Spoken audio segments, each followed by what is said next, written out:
Sorry, guys. Oh, it's so hard to ask the speaker to stop speaking. I feel so bad. But where is he?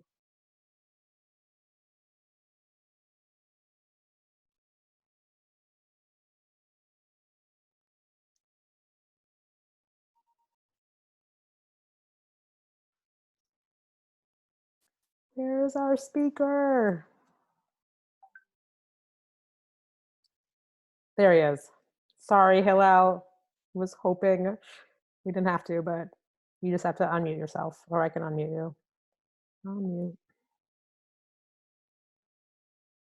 Okay, Hillel, you can want to try speaking, see if we can hear you. Oh, mute. Now you're muted. I'm going to unmute. Unmute.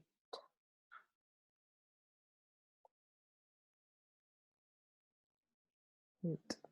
Unmute.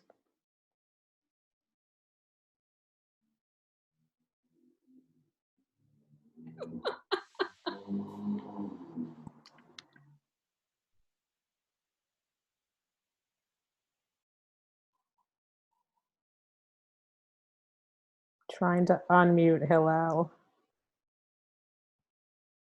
Mute now. Oh, there Can he you hear is. me? Awesome. Now we hear you. Okay, who's good Thank with you. reading lips?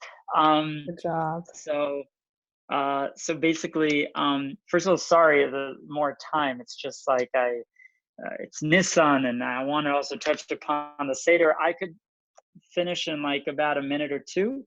I could go on for another 10 minutes. It's just like I thought of also some things about the Seder, given that, I mean, for me at least, it's the first time after pretty much not going to someone. So anyway, just let me know or feel free. I don't know what we should be doing tomorrow. If you want to send me a message so no one sees you telling me that I need to stop in 60 seconds, that's fine too.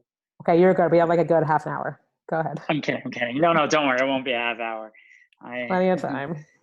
I have too much more. Yeah. So, okay. So basically, just where we stopped, I was saying that in Elul, the whole idea is ani ledodi, for God, meaning I'm doing the first step, and hopefully ledodili, vedodili, and He's gonna, in a way, help me. I'm doing my portion, and God will, accept my tshuva and give me, Bezrat Hashem, a great year. That's Elul. But here, after everything we just read, where God is in a way trying to inspire us to use the year and reconnect and utilize the time of redemption, and He's even giving us here the DNA or the path for redemption of what He wants us to do. What does it say? And this is in verse 16.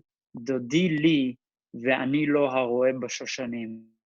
And this pretty much in a nutshell what this entire month is about. As opposed to Elul, ani ledodi, where it's us needing to do the step first, God says to us here's something else. He says, dodi li, meaning God is already here. Ve'ani lo, meaning it's the complete opposite of Elul when you think about it. The order is the opposite. God says, I'm already here, right? I already made the month. The DNA of this month is already redemption. That's it. Like, you don't have to think about it too much. But so I'm in a way, I'm already here. You don't have to, in a way, it's hard.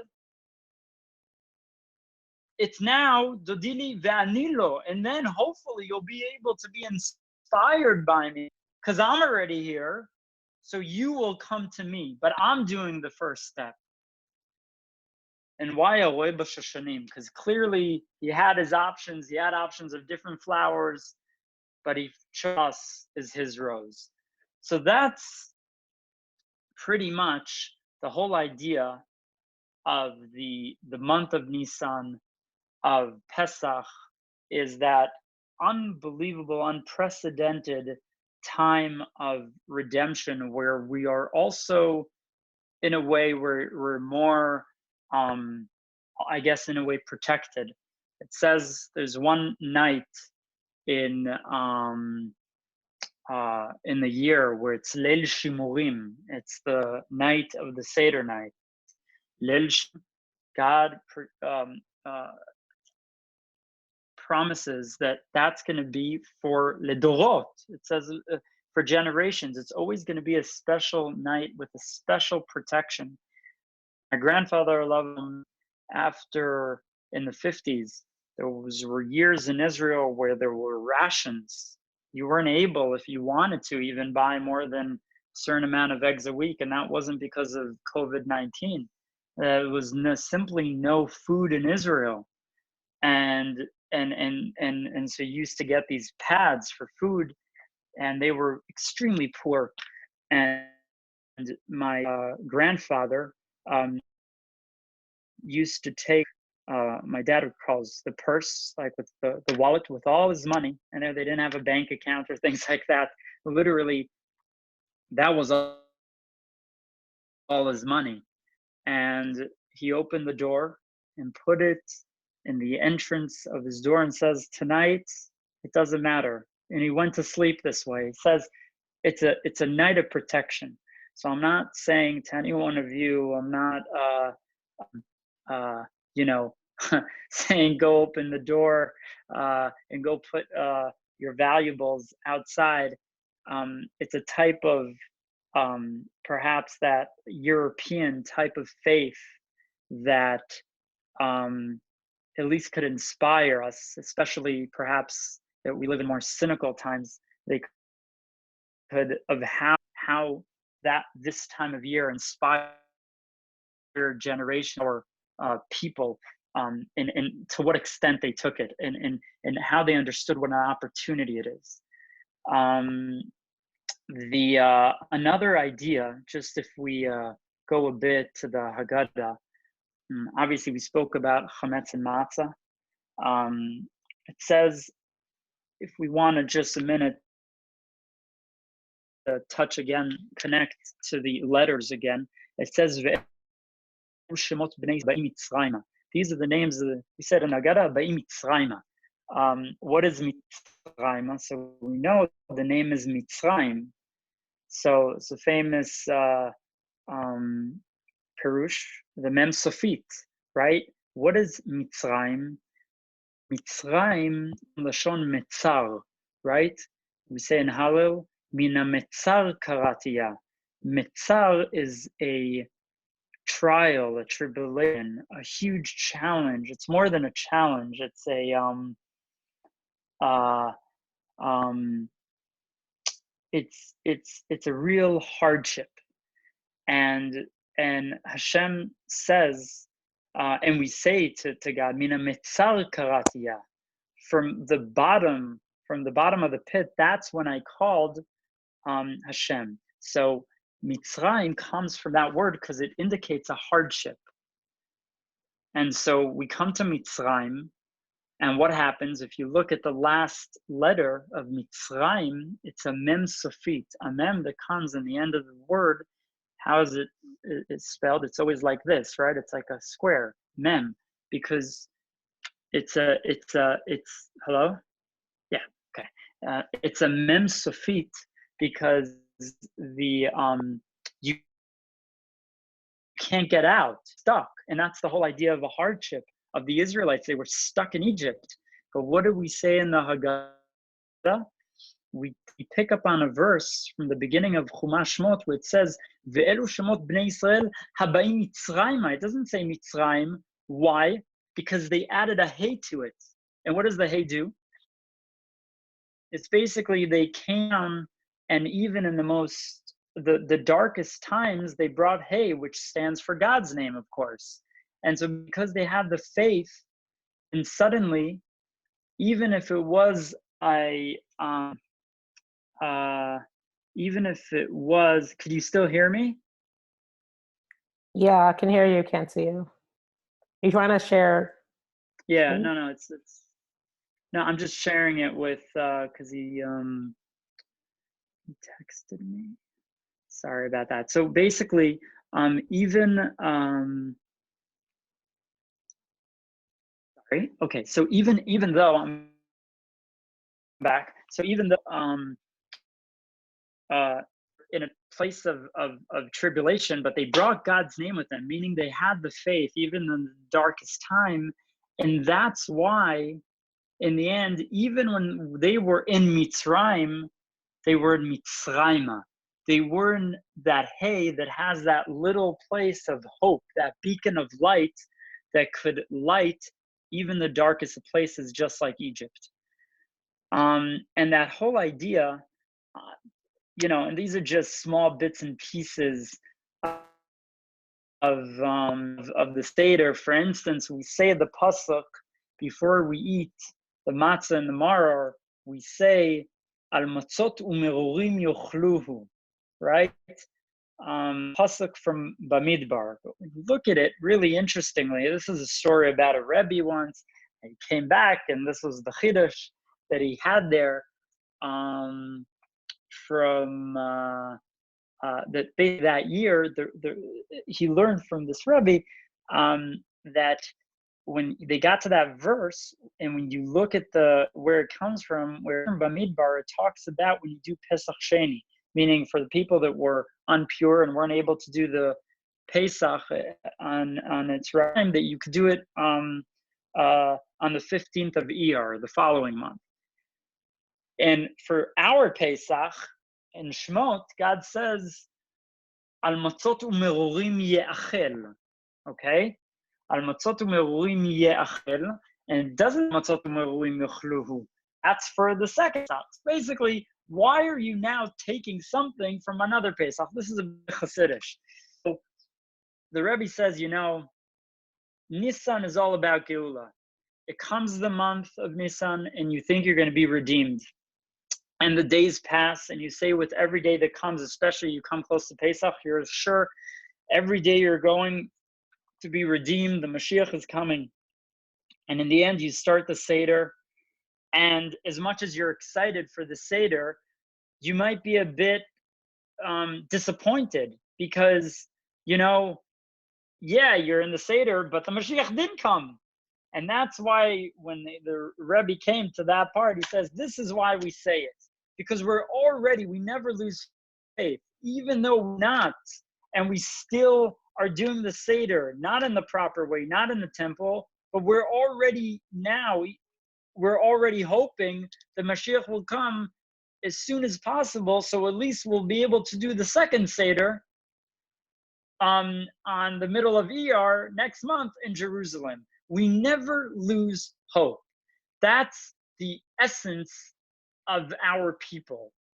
And that's also, and part of the reason why, when we say Vihi She'amda, when you take Vihi, so what's he? So Vihi She'amda L'Avotenu, if you look at the Pshat from the Haggadah, it refers to the covenant between us and Hashem with our patriarchs. But basically, there's another way to look at it.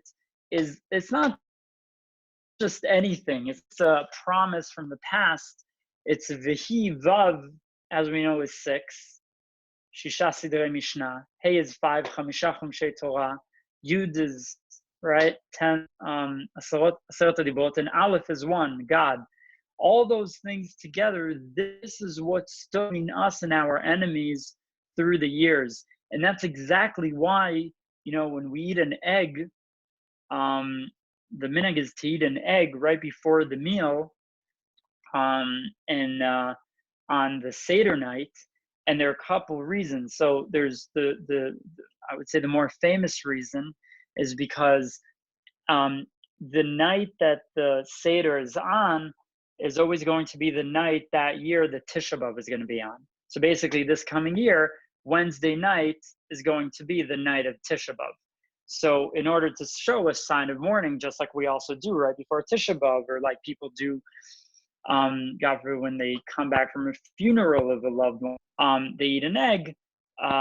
It's a sign of mourning.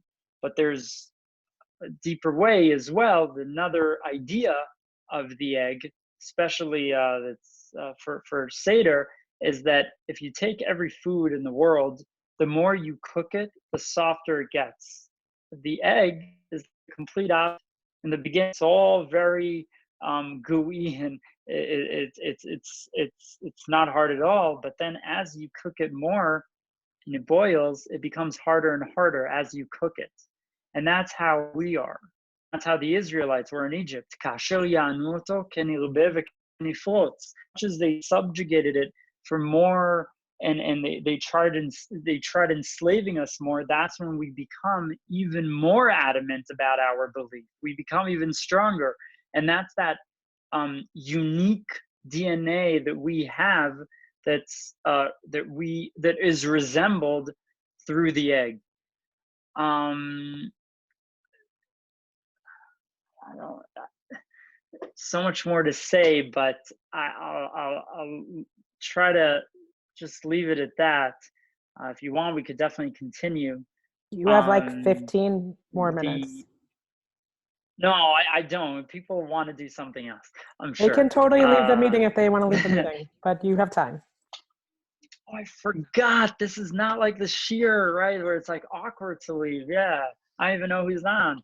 I'm kidding. I Exactly. just know a couple people that are on. Yeah, okay. So Tamar, I'll talk to you. I'm kidding.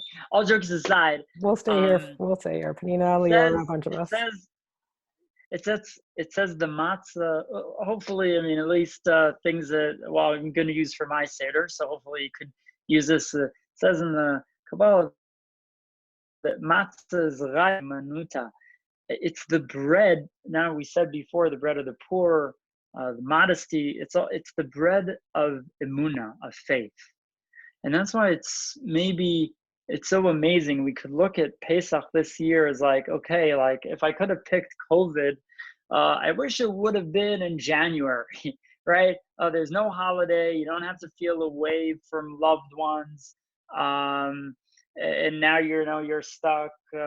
Perhaps some people are stuck on their own, or definitely not in the way they're used to doing. Everyone's having sedarim that are smallest people. The whole idea is that they kind of say, like, if you want the time of year where it's like the biggest segula, and it's for you to like replenish one's faith and rejuvenate it and infuse it with renewal, it's this time. And so we don't even eat the matzah. We hope that it nourishes our soul as well, with showing that this is about faith. Because think about it, someone comes and says to you, leave your home. Yeah, you might be in slavery, but like, let's face it, like, it's still your stability. You have everything there. Leave. There's no time. Basically, take a few crackers with you and come to the desert. It's like, that's pretty hard to do. It's the epitome of faith, the matzah. And that's what it also resembles and what it inspires us to do. And that's also why, if you look, the whole concept really of the Seder night is emunah. And that's why perhaps the most important part of the Haggadah, arguably, is actually the last part. And I'm talking about the real last part, Chad Gadya. Chad Gadya epitomizes the story of the night. It's perhaps it's definitely, I think, the most obscure song in the Haggadah. It's perhaps like everyone's by that point is either tired, half drunk, or just like, okay, I got the point. And what's this whole story now with the goat and water and a dog and a cat? And like, this is quite random.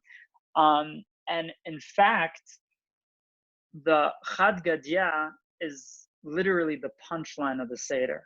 It's literally what it's all about. Because what does Chad Gadya speak about? It speaks about like, you would think, if you now heard the story, let's just say a similar story, Chad Gadya by Dr. Seuss, you would think that it's all random.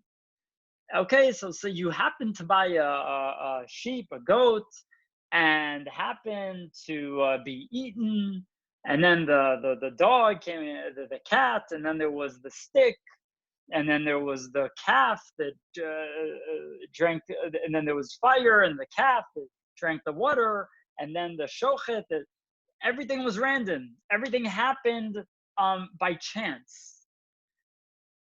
But in the end, no, you're wrong. Ata kadosh baruch hu v'shachat lemalach hamavet, t'shachat l'shochet, t'shachat l'torah. It basically comes and says, no, this was all by divine providence. God was orchestrating the show from the time the random owner bought a goat for a few. Everything was orchestrated. And if that's the takeaway, and that's why the Seder it finishes with it. The whole Agada ends with a punchline. It basically says, take from the Seder this punchline. Go internalize the whole story of the Exodus of Egypt and everything that we spoke about, everything that were done that night, everything around us, even the food that we're eating, internalize it and understand that everything is in the end orchestrated by God.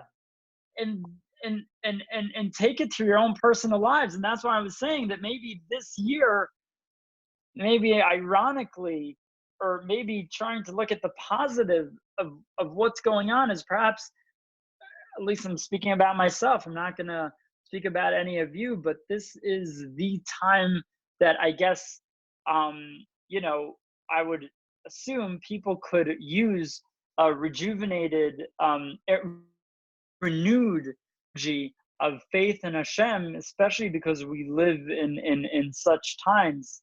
So that's pretty much the whole punchline, and what we and what we could take ourselves, and that's like the special segula that we have in that night that could really strengthen us through the year. There's a beautiful thing I heard about Dika Chametz. When you look at Dika Chametz, you obviously take it with a candle and with the feather, and you look for chametz through your home.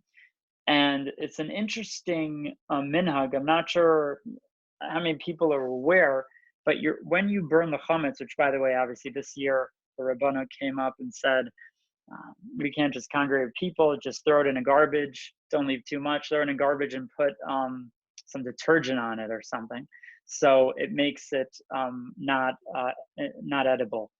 But in a normal year, you would take the chametz, and you don't only burn the chametz, you also burn the candle. You're supposed to throw the candle in the bag with the chametz and all that in the fire. And they ask, like, why do you burn? Where's this coming from? So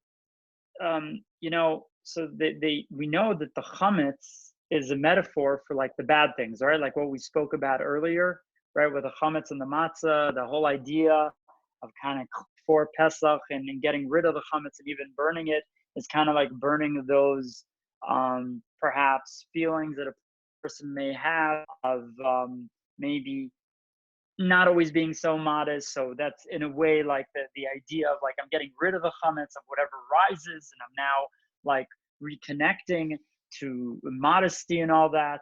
And just in general, like kind of like the chametz is we always know it's a negative, it's metaphorical to negative things. So we're in a way getting rid of it, and that's how we prepare ourselves. The thing is, what was the candle's function? The function of the candle was one. It was only to look for the chametz, right? Which is in a way, the function metaphorically is that the job that it had was only to look for the bad, right? Only looked for the chametz. That's the sole purpose of that candle, to look for the bad. And that's why we burn it. To in a way say that, yes, it's important to maybe get rid of the bad, but someone who only knows how to look at the bad, we also don't want part of that object or perhaps that person to be part of us as well. And in other words, it comes to show us, it's good if sometimes you want to tell people if they're not okay in something, that's fine too. But very important to obviously always look also at the positive and not just have that function of the candle. And that's why we burn the candle. perhaps maybe someone wants to add an idea. I mean, I could. There's just so much to talk about, but does someone want to maybe add something from the Haggadah that could maybe, add more spice to 13 more minutes. In case, well, Hillel, you want to share some more. well, first of all, I'll get to that soon, but there's a beautiful story I heard.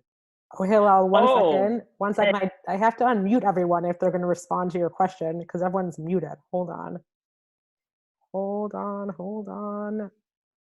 wait, does someone Oh, have? Because it's that's what I just need to unmute everyone. Hold on. There's like a whole, it's like a, got it. Okay, I'm so hold on, slow. hold on, hold on, hold on. Unmute all. Okay, guys, sorry. Hillel, you can repeat your question or we can give everyone a minute if they want to say something.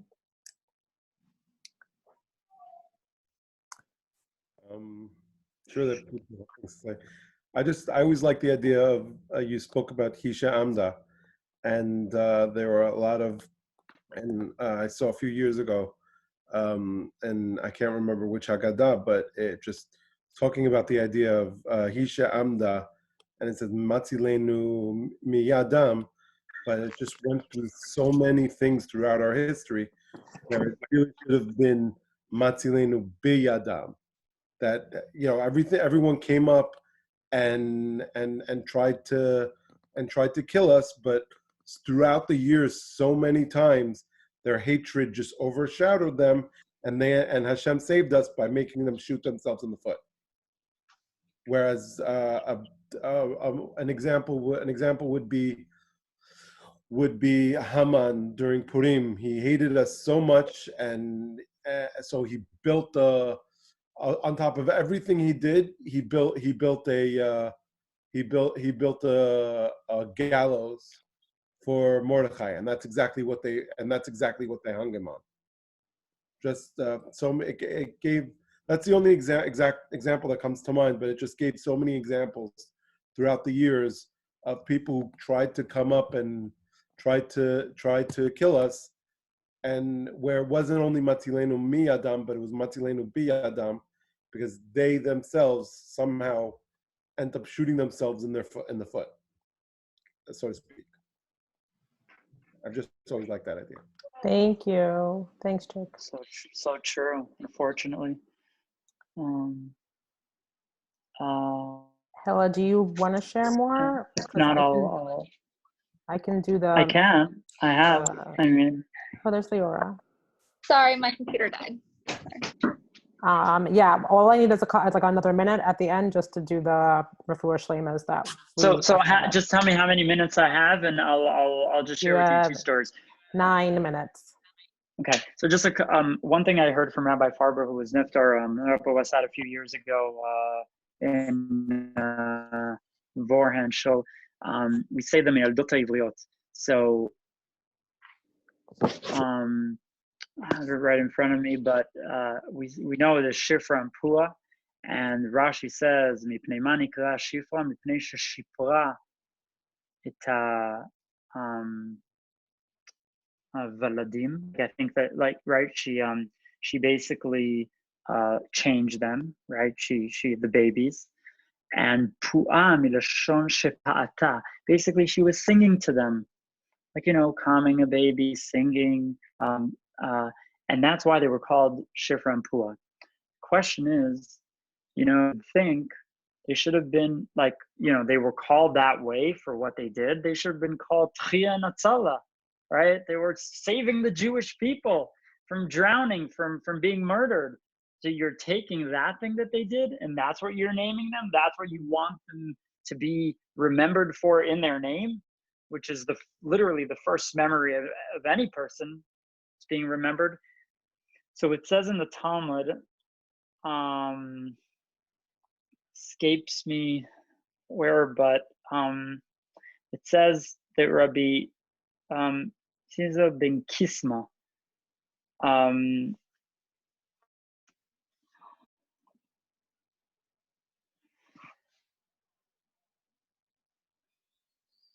So he was one of the Sarar Rugei Malchut, who was eaten, who was put on the stake, fire, and they put a water on his heart so he doesn't burn quick. And he comes to his, it'll come to me, and you know it? Anyone knows, please feel free to add. And he comes to his Rebbe Ben Kisma, and his Rebbe asks him, I heard, it was in time of Romans and persecutions, and he said, I heard that you are gathering people and you're studying Torah. And and he says, yeah, and he says, yeah, and he basically, his Rebbe says, you have to be careful. They're going to execute you, which, by the way, they did in the end. And by the way, this Rebbe was on his deathbed, and I came to visit him, and he says, and then he asks him, okay, what else do you do? And he says to him, because it says Makil used to take a Sefer Torah and he used to gather people up and teach Torah. And the rabbi then asks him again, what else do you do in that? And he answers the rabbi, and he says to him, one time in Purim, I had one pocket with money that I collected for people, and people gave me in order for me to distribute. And on the other pocket, I had money that was supposed to be for my for me to buy for things for the Suda. And I forgot, and a poor person stops me, and I come to give the charity, and I forgot which pocket was what. So I gave him what was in my right pocket, and I gave him also what was in my left pocket. And immediately, because I wasn't sure which one is what, and I didn't want to jip him, so I gave him to be on the safe side. And immediately when his Rebbe hears that, he says to him, Yehi chelki im, I please God, my part in the world to come will be as your part in the world to come. And the question is why? This guy was teaching Torah, learning Torah in the risk of death. And the Rebbe hears a story about, I don't know, a few more shekels in Purim, and that's why I should have your portion with you, and I should have some of it in the world to come. He says that's exactly the point why. Because the teaching of the Torah, as much as it's obviously was important, everyone knew that he was doing it, but no one knew what was going on in his pocket. That's something that only he knew. And that's exactly what his Rebbe says to him. That's the thing that is worth so much. And that's exactly why they say that Shifra and Pua were named Shifra and Pua, because it wasn't about the saving, about the Jew. Yes, obviously that was so important, but everyone knew that. It's ironic that they're actually called what they're called because it was the little things that no one knew about. No one knew that she was singing to a baby to calm him down. No one knew that. No one knew that she was maybe cleaning a baby to make him feel a bit better. That was only between them and the babies. That was the most hidden thing. And that's why they were called what they were called. It was the things that we do that make a big difference. How long more do we have? We have like 5 minutes, but we actually have a question. Can someone ask a question? Cool. Even better. Hold on a sec. No, Deb, please. Better. You're probably tired. Adam, can you hear me? up.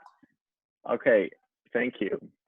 My question is, Hey, buddy. in the beginning of the Exodus, when Moshe goes to the cave and sees, the burning bush, when Hashem says to him, Moses, Moses, why does Hashem call his name twice?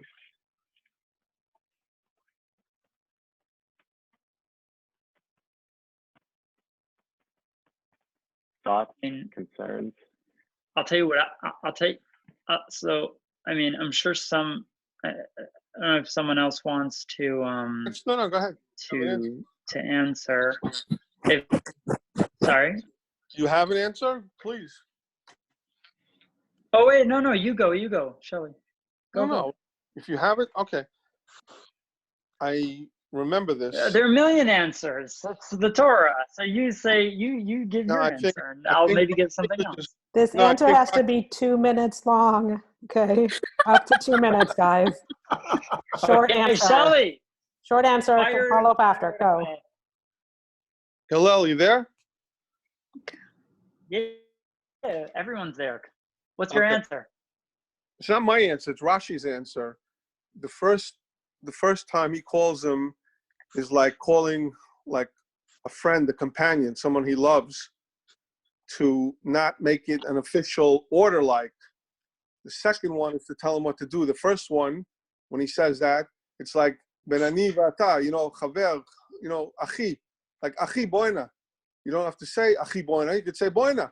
It's achi boina. It's like the first one is out of affection and the relationship they have and how Hashem feels about him. And the second time, it's to tell him what he wants him to do. That's Rashi, not me.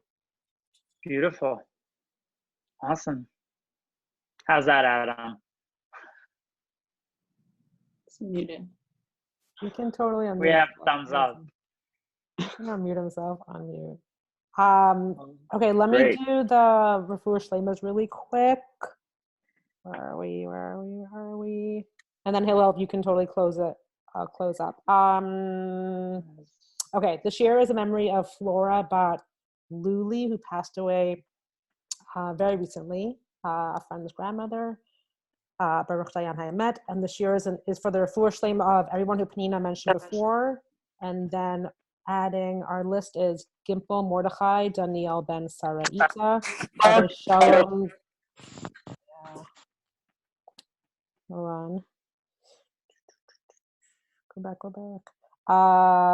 Rabbi Shalom Dov Ber Ben Rachel Bela, Avraham Chai Ben Shora Shendel, Baruch Shmuel Ben Chaya Sarah, Miriam Rachel Rachel Bat Meital, Shimon Ben Dada, Avraham Yitzchak Ben Chana, Eliezer Yehuda Ben Chaya. And Hillel, if you want to, it's less than a minute. Literally, it's going to cut us off. Go. Fine. So I don't know. There's a beautiful story about Eliyahu Navi, but maybe we'll do it another time. Next week. Honestly, so beautiful. Yeah, next week, sure. If we have time before Seder.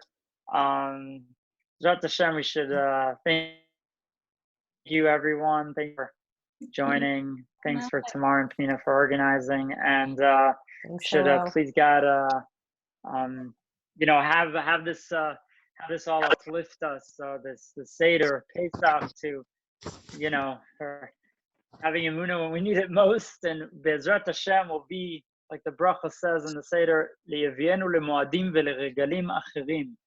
Should have with the Mashiach, with the coming of the Mashiach. Amen. In due time. Thank you. We're going to hopefully have a share Tuesday night. We'll send out an invite if it comes together. Oh, Bdika Chametz. We can do it about Bdika Chametz. Or Did I ever tell you about the candle? Can we do a virtual Bdika? Can we do Bdika on Zoom? Yeah, we can maybe do that as part of the share. We can try. Okay, guys. The meeting is literally going to end suddenly. Thanks for joining us. Hi, guys. Thanks for switching to the second Zoom. Sorry, whoever got cut off. Yeah. Okay, guys. Take care, guys. Bye-bye. Bye.